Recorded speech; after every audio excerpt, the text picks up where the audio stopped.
Park Howell, welcome to Partnering Leadership. I am thrilled to have you in this conversation with me. Mahan, thank you so much for being here. So, Park, your podcast, Business of Story, your books, Brand Bewitchery and Narrative Gym for Business, have had a real impact on my thinking with respect to storytelling. And I can't wait to get into some of that and share it with the Partnering Leadership community. But first, would love to know whereabouts you grew up and how your upbringing impacted the kind of person you've become, Park. Absolutely. And let me make a little tweak to my intro. I was thinking I was the podcast host here, and I said, thanks for being here. What I meant to say is thanks for having me here. I just You got are. done recording an earlier session, and I wasn't out of my host brain yet. I have to tell you, Park, I'm glad you said that though, because your podcast is one of the ones I've been listening to for years. So I do feel like I have a relationship with you as a result of your podcast. And I've learned a lot because with the podcast and with your style, you add perspective to how people can become more effective storytellers. So I'm glad you did it that way because your podcast is a prime way of me feeling like I've known you for decades, for years at Oh, least. that is awesome. That is awesome. Yeah, we've been producing the Business of Story podcast for 6 years. I just got notified earlier this week, 2 days ago, Mahan, that it is ranked as the number 30th marketing podcast on iTunes, on Apple. So I'm in the top 30, number 30 apparently, but really mine is all focused about helping listeners excel through the stories they tell in business leadership, marketing, sales, and human resources. And so thank you for those kind words. I'm so glad that you're an avid listener. Park, the other factor that's really important, I think, with respect to storytelling is that our own origin stories and how we tell them have a big impact on people being able to relate to us as leaders. So, whereabouts did you grow up and how did your upbringing impact the kind of person that you've become, Park? Back to our regularly scheduled question, already in progress. Excellent. Well, thank you. Well, Mahan, I am very, very blessed in that I grew up in a large family, 7 kids. My mom and dad, Pat and Keith Howell, got married later in life for them and their generation when they were 28 and 29 years old. So they knocked out 7 of us kids in 9 years. That's Wow. quite a passel, for that group. And I was lucky because I was branded early on. I've got I have one sister. So it starts with Dan, Melody, Tom, Steve, and then my 2 younger brothers, Chris and Mike. And weighing in at number 5 in the food chain is me, Park. People will say, how in the world did you get that name? Well, my father passed away a couple of years ago when he was 91 of Alzheimer's, and he led a really very charmed life. He worked hard his whole life and he went on adventures. He was a civil engineer who grew up in North Dakota as a kid during the Depression. And his first job out of college from the University of North Dakota was working in Fargo, North Dakota for the head city engineer. And his name was a Norwegian guy, but his first name was Park, last name was Tarbell. And about the time I was born, he passed away. And my dad admired him so much that he gave me his name, Park. And I asked him, I said, Dad, why did you give me your boss's name? He goes, well, Park Tarbell always got things done efficiently and with fun. He said he was always smiling. Even when we had stressed, and he was just a great guy, and it's something that my dad had always aspired to do. And so that's kind of what he gave me, easily, simply, and having fun getting things done. So I ended up with a brand, Park, because there's not a lot of us walking around out there. And growing up in a Norwegian-ish family, my grandmother was full Norwegian. They can tell stories, and they tell them with different little funny Norwegianisms that I just adored as a kid growing up. And I think maybe that's where my love for it came. I also, on my mother's side of the family, she had a very tall father, redhead. His name was Red. That's what we all knew him as. He was a former taxi cab driver in Seattle, and then he ran a gas station, and then he built out this very large company called Wenatchee Petroleum. And I just remember being a little kid and listening to him tell stories and being absolutely captivated by it. Who knew all these years later I would find myself in the storytelling business? And you also both saw the family examples of storytelling. You spent some time running your own advertising agency also. Why did you decide to make teaching people how to tell better and more effective stories your life's work? Well, when I went to school, to college, I went to Washington State University, and I got 2 degrees when I was there. My first degree was in music composition and theory, because from my Norwegian grandmother, Mabel, I got inspired to learn how to play the piano and played it my whole young life and started writing songs at a very early age and just wrote them for the fun of it. Loved composition and theory, so I studied it.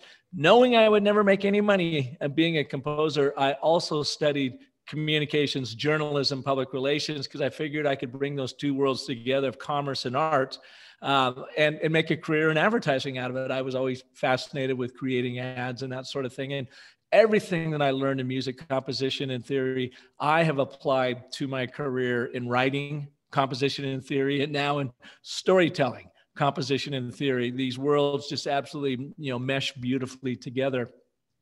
So in 1995, I opened my ad agency in Phoenix, Arizona called Park & Co. And looking back on it, it sounds rather egocentric that I would name it after myself, but it was a good brand name. And I actually had a client when I was working at another agency that pulled me aside and he said, "Park, if you ever start an agency someday, you should call it Park or Park something." And so that's what I did. And Mahan, I ran it for 20 years.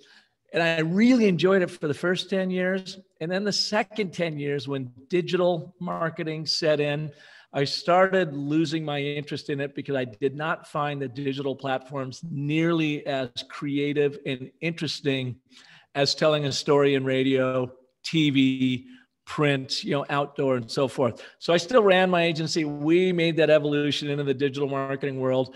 But it was really hard for our customers to stand out like everybody because of the din of communication that comes through digital. And that's when I really found an interest in storytelling. It was about 2004. And I asked myself, all right, the old way of advertising and marketing branding no longer works because of digital. What is next? What do we do? And I was fortunate because our middle child, our son Parker, was going to film school at Chapman University in Orange, California, a very prestigious film school. And he's been in Hollywood ever since he graduated in 2010, specializes in directing virtual reality and mixed reality films and so forth. But that's when I started studying story, because I thought, all right, Parker, send me your books when you're done with them, since I'm paying for them, because I want to know, what does Hollywood teach you to be a competitive storyteller? That was my introduction into Joseph Campbell, The Hero's Journey. I applied it to business and it completely revolutionized, changed my life. And that got me pivoting away from traditional advertising and marketing to what I do today. And so in 2016, I started the business of story. And now I consult, teach, coach, and speak on the power of story in businesses, purpose-driven businesses, businesses that are making a much bigger impact in the world in a positive way, rather than just selling you something. And so that's how it all started for me. Yeah, and that story of how it started for you also is relevant to how it impacted me, Park, because I had read Joseph Campbell's Hero's Journey, Hero with a Thousand Faces, back in business school. One of my professors at Really? Georgetown, which I also interviewed for this podcast, business school professors, Robert Beese, really wanted us to understand the process of storytelling and the hero's journey. That's So, fascinating. Why do you think that is in business? Why do you think he had to do that? so I had a more recent conversation, as I mentioned, for the podcast with Bob Bees. He believes that that's the way we can frame the world around us in service to the world around us. So he has a very different mindset than some people would view a business school professor as having, which aligns well with Georgetown's Jesuit tradition. But in Mhm. essence, he sees a lot of business executives as wanting to be the heroes of the journey, as opposed to being the guides, whether it is in serving their teams or it is in serving the society at large. So he used that to try to teach us. Now, I understood some aspects of it, Park. I didn't fully grasp the importance of it until reading Sapiens. I'm a big Yuval Harari fan, understanding the importance of story.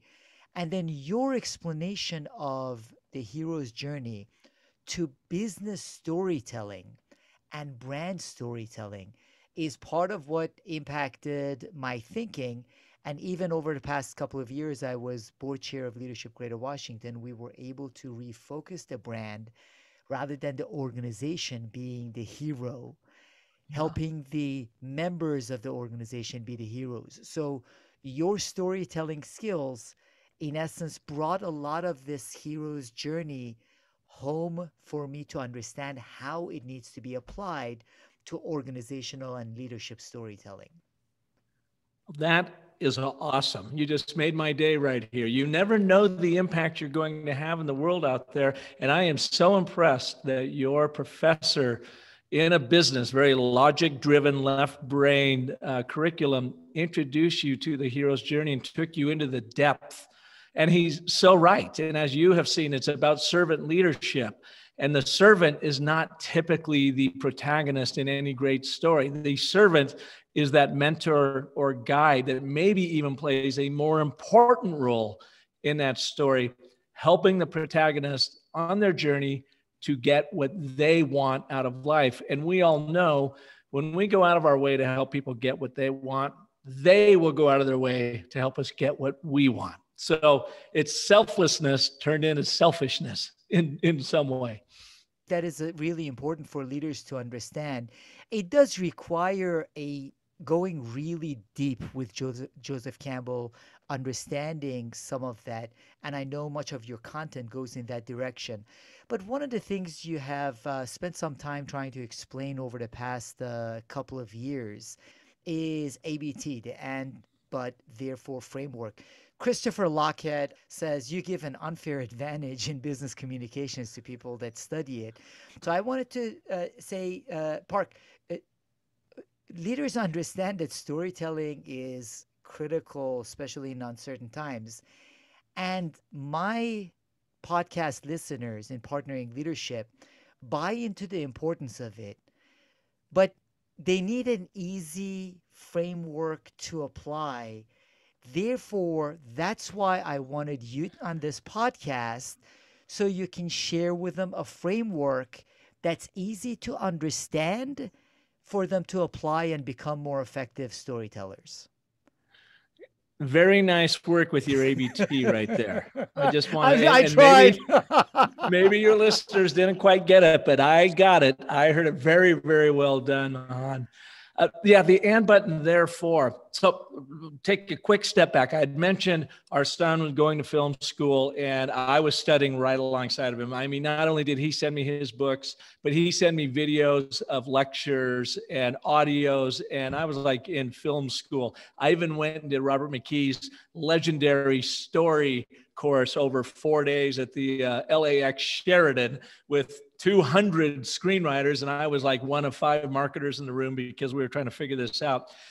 So yes, the Joseph Campbell's Hero's Journey, 12 to 17 steps, depending on who you read on this, is complex. It's fascinating. It's almost like a manual for life because we all experience this hero's journey. And that's why we are attracted to those stories that are built on that same framework because we inherently recognize it. We go through it every day.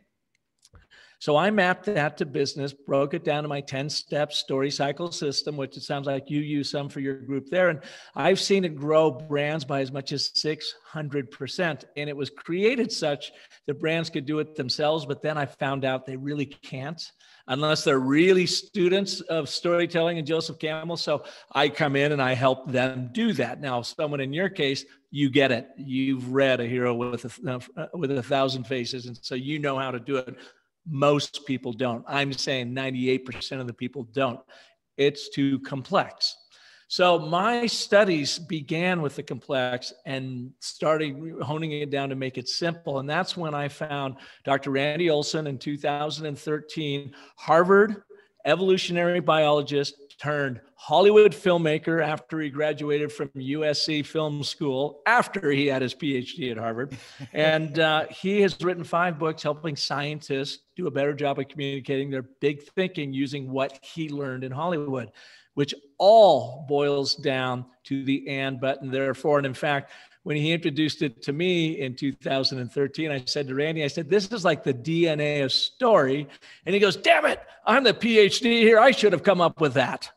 But it is really where everything begins. And it's these 3 simple words, and, but, therefore. Think of it as Act 1 is and, Act 2, where all the craziness goes on, is but, and Act 3 is the therefore resolution. Now, if you break it down a little bit more, you break it down, the first sentence, that Act 1 sentence, is a statement of agreement. And in business marketing and leadership, what I coach people to do is, as you're writing this, think of your audience, what do they want, and why is it important to them? So you've just set the stage, you get them nodding in agreement, you validate their position in the world, they say, yes, you understand me, that's what I want. But you don't have it because of this. And then they go, you're right. I don't have it because of that. Therefore, I'm going to help you get it by doing this. And that's where your product or service offering comes in. Someone once asked me, what's the shortest ABT I've ever written? And it comes down to this, Mahan. Most executives communicate and care, but bore. Therefore, tell a story. That's it in a nutshell.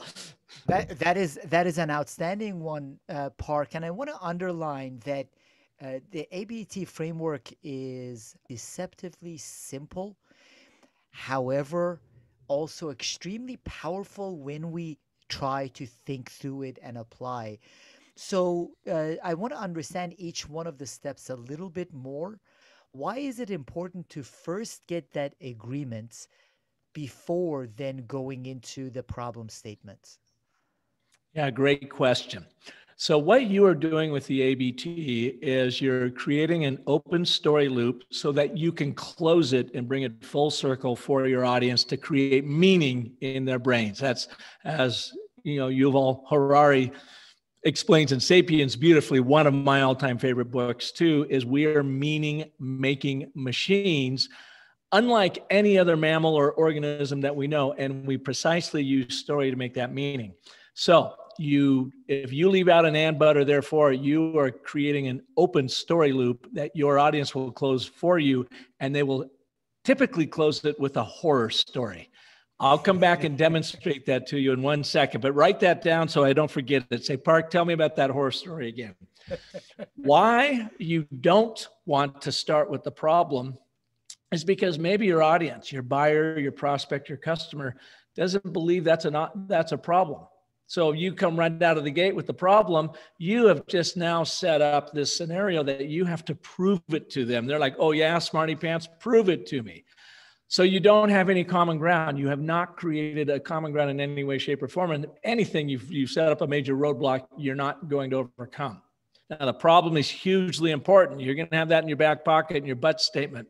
What you want to do is have researched your audience, your customer, your colleague sitting across from you so well that you understand and empathize with what they want out of life as it pertains to what you have to offer, and you raise the stakes. And why is that important? And then you get them nodding like you're nodding right now. You're nodding in agreement. That's all you're doing is finding common ground, and you're setting the stage. Plus, You're setting it up to create major contradiction between that and statement of agreement. But the problem is, and we have done research, Randy has really looked into this. I've been working with scientists with him on this. But may well be the single most powerful word in the English language because it signals a change of direction. Why is that important? A plot change, basically. Why is that important? Our limbic system, the survival mechanism in our subconscious between that amygdala and that hippocampus and everything else that's going on in there, is always scanning for a break in pattern, a change in a circumstance so that it can say flight or fight. What do I do next? What the hell's going on here? So you get an unfair advantage of, as Christopher Lochhead said, when you use this ABT, because what you are doing, as I say, is you are hacking through the noise and hooking into that amygdala or hooking into that emotional heart that is really driving your customers.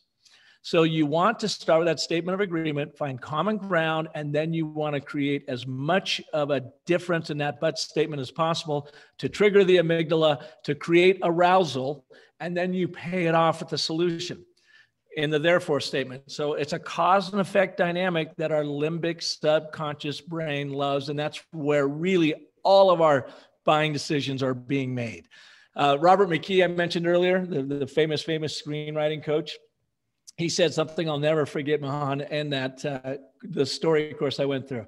And he was telling this to screenwriters. He goes, always remember that our conscious mind is simply the PR department for our subconscious mind, where all of our real decisions are being made.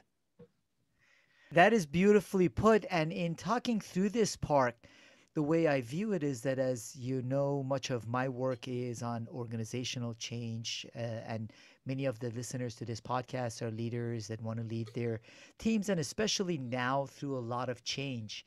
And I think that is one of the biggest mistakes they make in missing the and piece first, that agreement stage first, and they get to the need for the change before establishing that common ground. And then there is a disconnect. So the and allows almost like two locomotives to sink in with each other before then the jarring butts. And sometimes people don't have the but to establish the contrast. Oftentimes leaders start with the but without that initial agreement that the and part brings to the conversation. And that's what all of your listeners right now, if they go, and I highly recommend you do this, write an ABT about something that you've got going on. The very first mistake you'll make, and it's okay because everybody does this, is you are going to still put the problem in the agreement statement. So you'll say such and such, and it's not working because of this. But, and now you've all of a sudden have cocked up the whole thing. So go ahead and write your but statement. Let's get that doggone problem out on your paper right now, right? But here's the problem. Then go back and before that, write your statement of agreement. What does your audience want and why is it important to them? But the problem is they don't have it because of this. Therefore, you are here to help them get this. You have closed that story loop for them, but you've opened it in a statement of agreement. A place as setting a context that we can all agree on. Then you pull the rug out from underneath them. So, Park, one of the other elements that you really highlighted for me is that my career started out in training. And while I was training to become a trainer, the word but was slapped out of me. Oh, yeah. Not physically. Yeah. In essence, I was repeatedly told, you say and, not but, because but is a verbal eraser. Part of the point that you make is that but can be very powerful and is essential in being able to pivot to that change that's required. Yeah. So wonderful point. And I taught at Arizona State University in an executive master's program there for 5 years and taught storytelling and these techniques. And I heard the same thing. They would come to me and say, Park, we never, but. So let's do something fun for your listeners right here. So you're my boss. And I want you to start off, and you are giving me my annual review. And I want you to just top of your head, tell me 3 things that I'm really good at and that it's so great that I'm on your team. Go ahead. And what would they be? I'm sitting in your office. I'm waiting for my pay raise. You're giving me my annual review.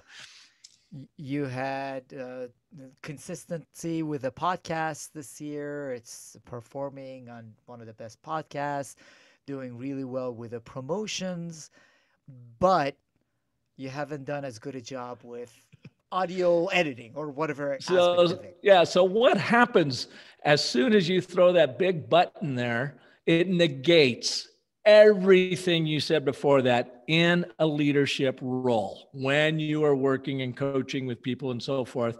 And absolutely do not do that, because you've just blown them up, because that word "but" is so powerful.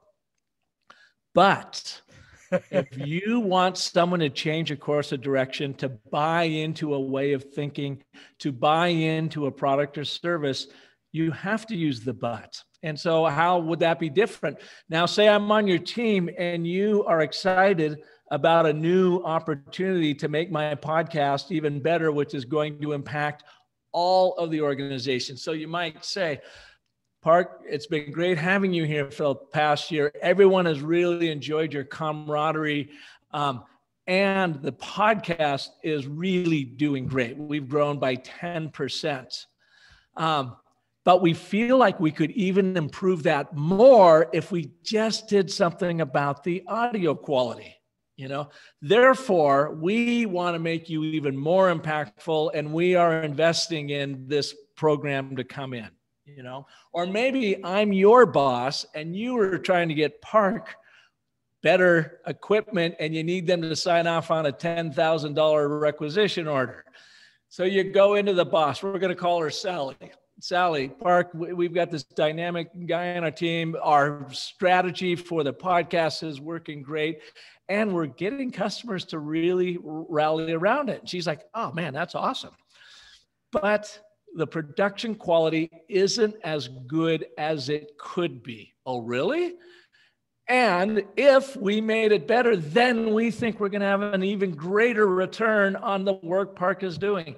Therefore, Sally, all I'm asking is this $10,000 investment in some new studio equipment, which I believe we will return 10 times that by this time next year. So now you got 2 scenarios of when to use a "but" and when not to use a "but." That's a great differentiation between when "but" works well and where and how it doesn't work well. So, Park, what I'm wondering is, you've given a lot of great examples of "and," "but," and "therefore" in sort of a paragraph form where we are communicating one short concept, one short story. How can the ABT framework be used in longer storytelling? Is it just a series of ABTs connected to each other? Or would there be one big ABT in, let's say, a 15-minute talk or story that is shared? Yeah, we call it nested ABTs. And so what you want to do, say, all right, so you've put out the idea of a 15-minute presentation, and that's very long form. Anything over 2 minutes to me anymore, I consider long form communication in our attention-starved economy. 15 minutes may as well be an epic, it's hard to keep people's attention. So you have to find the singular narrative in that presentation. Now, we often have 2 or 3 challenges that we're trying to overcome when we're communicating. We're communicating these challenges out there, and our presentations can get really confusing. So what I do is say, all right, what is the single narrative that I'm going to then support with 2 or 3 other sub-narratives under there, but have this overarching thing? It's really where the story cycles system comes in, that 10-step process. You can use it to map out a long-form communication. Again, anything over 90 seconds long, really, you can use it for. But I always want to start with a 1 ABT. Nothing, this, we want this, and it's important because of this, but we currently don't have it because of this. Therefore, today I'm going to tell you about this. And there's 3 items I really want to bring your attention to. So you've got one overarching narrative. You get everybody in that room going, oh, it's crystal clear in my mind. This is what we're solving for, although we may have to tackle 2 or 3 other things to get to this one solving thing. So you start with that. It gets you super focused. You even begin your presentation with that so that you get your audience easily on your side. Then every time, what I would do right after that, Mahan, is I would then share a very little anecdotal story, something under 1 minute long, that makes my business point for me, that points out the challenge or the opportunity ahead of us by telling a true story about a real person that has gone through this and what the outcome was, so that we can get our audience living vicariously through that person. And it makes the business point for you.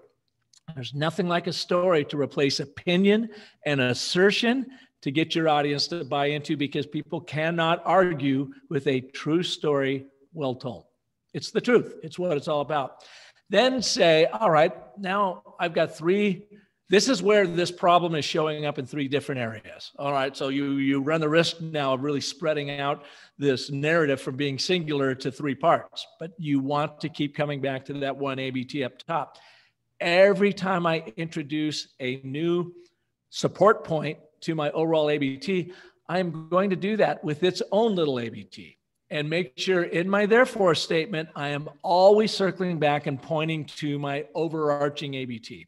That enables you to introduce different subject matter in a presentation, which you're going to have to do. And oh, by the way, you do that and then follow it up with a short little anecdotal story demonstrating it in action as well. When it's all said and done, you end up with a presentation that's nothing but a story of stories. And you can throw out your data at that point. You can throw out your charts and your graphs. Just don't lead with them. And the reason why is, let's go back to Robert McKee, the legendary screenwriter, said, all of our decisions are made in our subconscious limbic system. Our conscious, theoretical, or logical mind is just simply the PR department. That subconscious mind works on emotion. It doesn't understand numbers. What is the first syllable in the word number? No. Numb.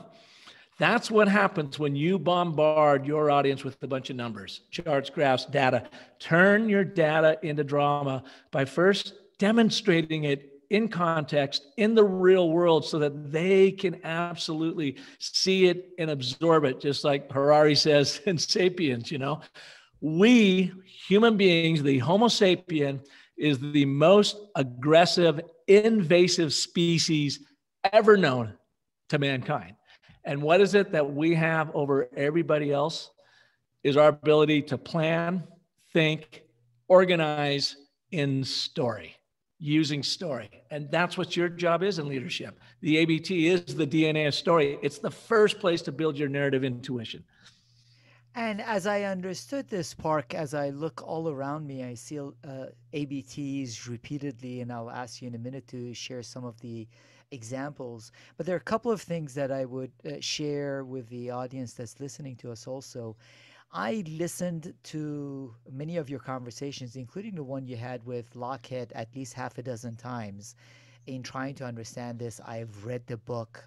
I know you have a lot of resources on the website. You work with clients, so we'll talk about those later on. But one of the things that's really important is that it's very different for us to nod and understand and then have to sit down and try to make an ABT.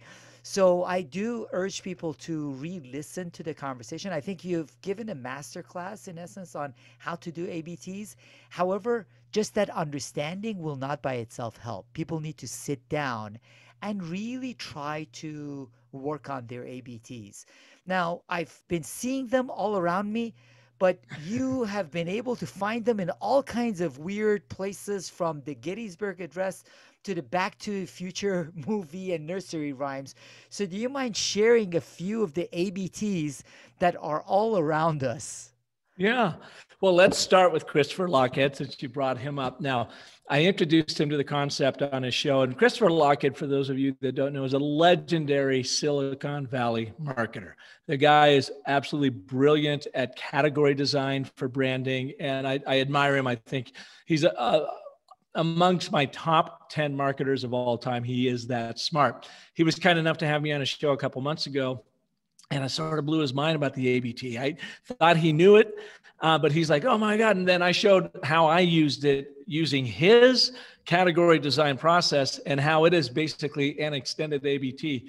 So he writes a tweet the very next day, the very first time he uses the ABT. He then takes a screenshot of it after a day and sends it to me. And he says, oh my God, this is like wizardry. Look what happened. So Mahan, let me read you his tweet. It says, and this is a guy that tweets all the time promoting his show. First time he's using ABT. Most entrepreneurs would love to design a new category and build $1 billion business. But there is so much startup bullshit on Twitter, it's hard to know who to listen to. Therefore, meet at David Sachs. He knows a few things. And then there's a link to his podcast where he interviewed David Sachs. But therefore, beautiful little ABT tweets are a great place to do this. He shows me he has in 24 hours over 60,000 engagements on that one particular tweet. 60,000. And he says, I've never used this before. First time I use it, it's the first time I've ever seen anything remotely that large when it comes to engagement. So what has happened? It's anecdotal, sure. I would love to see if we can get some neuroscience on it, but he has tweaked that limbic system to get people to push that little button to like it, to engage with it. I mean, that's pretty freaking remarkable. But when I learned about it from Dr. Olson back in 2013, from a branding standpoint, which is really my core thing, taking complex brand messaging and making it simple, I saw the ABT and it immediately resonated with me. I go, this is brilliant, but does it really work? Because it seems so simple. So I started doing some digging, and lo and behold, I came across the Gettysburg Address, which is a perfect and button. Therefore, shared it with Randy and blew his mind. He included that reference in his next book on the ABT and gave me credit for that. So he and I have been doing this together for a long time. But you think about Lincoln.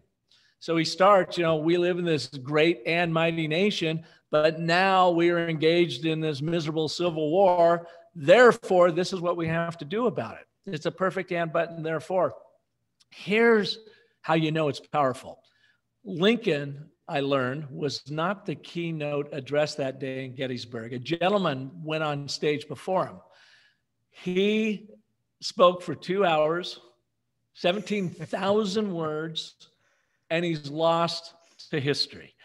A gentleman by the name of Edward Everett. He was former Secretary of State, self-proclaimed orator. He bored the crowd for 2 hours. And then Lincoln steps up. And do you know how long the Gettysburg Address is? 3-4 minutes? 2 minutes. 2 minutes, approximately 272 words with perfect story structure of setup, problem, resolution.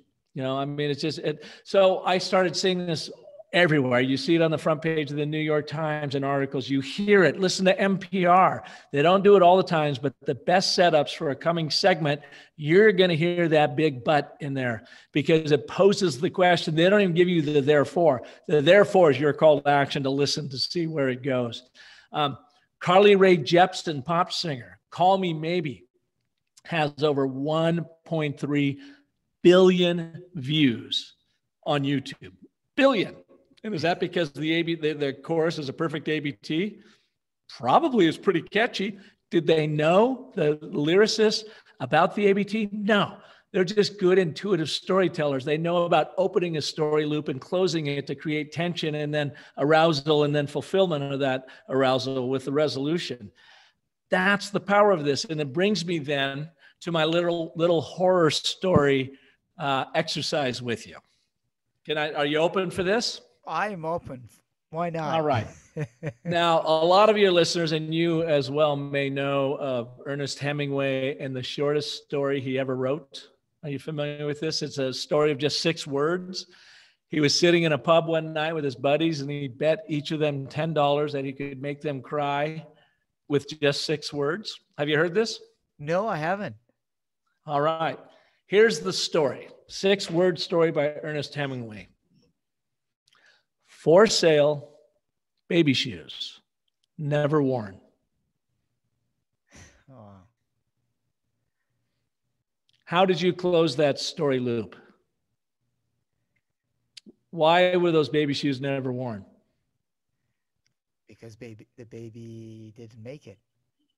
What do you mean didn't make it? Wasn't born alive. The baby died, right? So let me ask you this, Mahan. Everybody arrives at that. What if the mom brought home some baby shoes for her beautiful baby that is so healthy and growing so fast that she misjudged the actual size of the shoes and they were too small, and so therefore she had to sell them because she couldn't return them? Is that plausible? Absolutely is. What if a dad was walking in the park, or a guy was walking in the park, he has no kids, and he comes across this box of pristine baby shoes that someone had accidentally left behind. He takes them home and he can't use them, so he's going to sell them. Could be another story, yeah. So why did you and everybody that hears this and your listeners arrive at the baby had died? Why did we close that story loop? You left it open. Because our limbic system cannot stand ambiguity, confusion, and it cannot stand an open story loop. So in leadership and sales and marketing, if we don't close that loop, they will close it for us. And it's going to be a horror story because our brain will default to worst case scenario. It will catastrophize because it is the most finite conclusion it can arrive at to close the story loop. It will not arrive at a positive outcome because there are too many different positive outcomes. It's going to go, nope, can't do that. Nope, it's dead. Nope, we died. Nope, we've tried that before. Nope, we don't have the resources. Nope. And that's why you always want to close the story loop. And that's where the ABT comes in. You leave out an and, you leave out a but, you leave out a therefore, you will leave open the story for your audience to interpret and close. And it will not be the story you intended unless you intentionally close the loop with a story and set up but problem to create the arousal, the story tension, the story energy, begging that cause and effect limbic system, saying, how does this end, Park? Therefore, let me show you what we need to do next. You have done the work for your audience, and they will love you for it. But you got to have those 3 elements. What a powerful example, Park, most especially right now when people have a lot of anxiety with a certain element of return to work. When the story loops are not closed in the minds of the team members, people do close those loops. And as you mentioned, we tend to close it in many times with the most negative storyline rather than the storyline that was intended. That's such a beautiful and powerful example. And now more than ever, Mahan, with, as you say, with pandemic brain, and we probably are all suffering from this in one way, shape, or form, where our limbic system is trying to close the loop on this ongoing pandemic. Now, the limbic system was fabulous when you came across a saber-toothed tiger. It knew exactly what to do, fight or flight. Well, we don't know what the hell to do. Do I take a vaccine? Do I not take a vaccine? Do I wear a mask? Do I not wear a mask? Is a mask mandate in place? Is it not? Do we have control of this thing? Now we have a Delta variant. What's the next variant? So our subconscious limbic system is being bombarded with one open loop after another, and it's burning all kinds of energy to try to close that loop to no success. But what happens is it now takes the energy away from our executive functioning prefrontal cortex, where all of our planning goes on, our decision-making happens up there. At least we're corroborating the decisions that were made in our limbic system. And why do people not now return messages and emails and you know, any sort of digital communication because they're exhausted.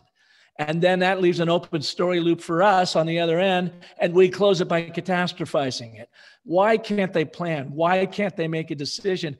It's not their fault. We are under attack with these wide open story loops because of our pandemic brain, and even more reason and more opportunity for you as a leader, as a sales, as a marketer, to make it easy for your audience to digest the communication, the messaging you're trying to give them by using this simple, but deceivingly simple, because you gotta practice it, but remarkably effective framework of the and, but, and therefore. And that's what our new book that I co-wrote with Dr. Randy Olson, the Narrative Gym for Business, is all about. Plus, I've got a very brief online course, 18 minutes long. I will take you through all three of those in 3 short videos. We'll talk about the and, statement of agreement, the but, and the therefore, and help you craft your ABTs immediately. And you can find that at businessofstory.thinkific.com. Yeah, you've got a lot of great resources, Park, and I want to talk a little bit more about those in a minute.